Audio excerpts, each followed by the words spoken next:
The motivated sequence is a powerful way of organizing a persuasive speech. As you view this speech, take note of the 5 steps of the motivated sequence. Is each step carried out effectively?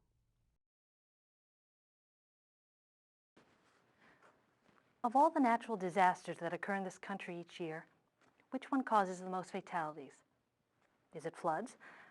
No. Well, it must be tornadoes. No. How about hurricanes? No. Earthquakes?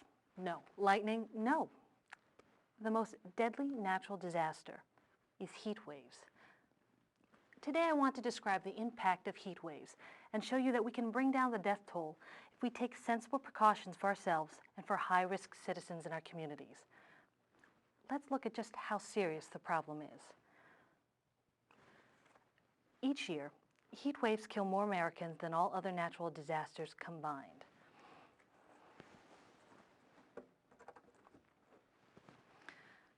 According to the Center for Climatic Research at the University of Delaware, an average of 1,500 Americans die in heat waves every year. All of the other disasters lumped together are far less, only an average of 300 per year. If heat waves are so deadly, why don't we hear more about them? The reason is simple. They don't cause spectacular destruction. If a tornado strikes a neighborhood, we see the awful devastation on the 6 o'clock news. But heat waves are invisible, and sad to say, their victims are also invisible. Most of the people who die are poor, isolated, and elderly. They lack transportation, and they don't have air conditioning. They swelter in the heat alone, and they die alone. Heat waves can occur in any part of the country, in big cities, small towns, and outlying areas. But the worst cases happen in big cities, where there's a lot of concrete and asphalt. One of the deadliest heat waves in U.S. history occurred in Chicago in 1995. During 1 week in July, the temperature hovered around 100 degrees, and over 800 people died from the heat. What makes a person die from heat? Dr. Jen Carney, health commissioner of the state of Vermont, says that normally the body cools itself by sweating, but under some conditions, sweating just isn't enough. In such cases, a person's body temperature climbs, and the brain and other vital organs are damaged.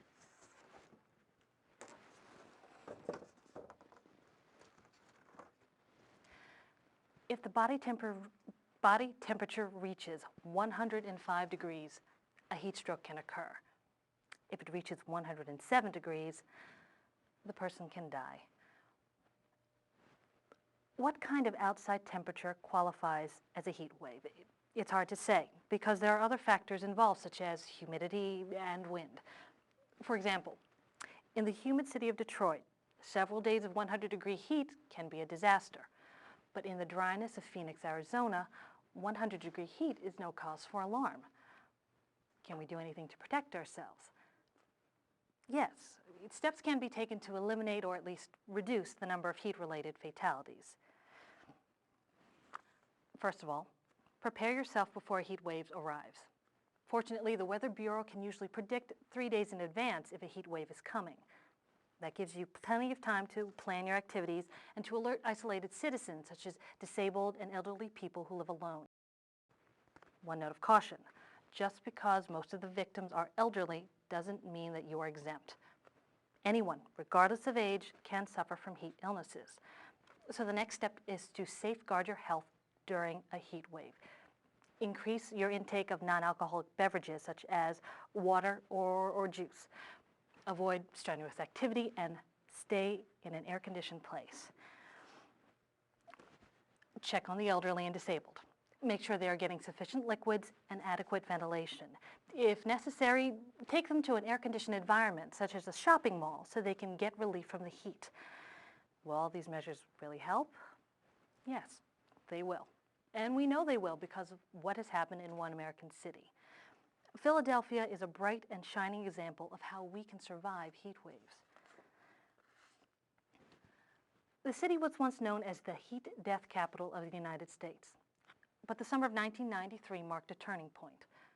During that summer, Philadelphia reported 118 deaths from heat. The city was disheartened by the tragedy, and it decided to take action.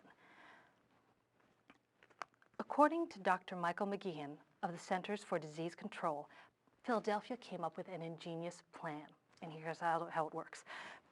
The city is subdivided into 4,000 neighborhood units, and each unit is led by a block captain. When the Weather Bureau forecasts a heat wave, each captain is alerted, and then he or she sends out warnings to all citizens in the neighborhood, telling them to drink more liquids and take the other precautions I just told you about.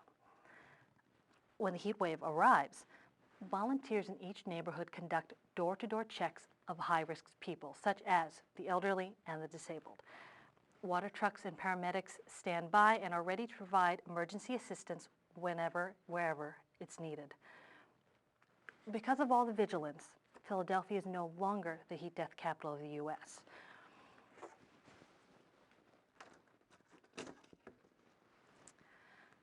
I told you that in the summer of 1993, the city had 118 deaths from heat. Last summer, by contrast, the number was down to 17, according to Pennsylvania public health officials. The Philadelphia plan is so effective, it provides a model for the rest of the nation. I urge each of you to investigate whether your community has such a plan. If not, why don't you contact officials and recommend that they adopt it? Now, I'd like to summarize what you can do about this problem. Heat waves can occur anywhere, and if you are living in an affected area, I urge you to take action to safeguard yourself and others in your community. For yourself, make sure that you drink plenty of fluids, avoid strenuous activity, and stay in an air-conditioned place as much as possible. For your elderly neighbors and others who are at risk, check on them frequently and make sure that they are getting liquids, ventilation, and relief from the heat. If your community does not have an organized system like the one in Philadelphia, I urge you to contact your local official and explain to them how the Philadelphia plan can save lives. We can't eliminate heat waves, of course, but we can dramatically reduce the number of deaths caused by heat. If Philadelphia can do it, so can the rest of the nation.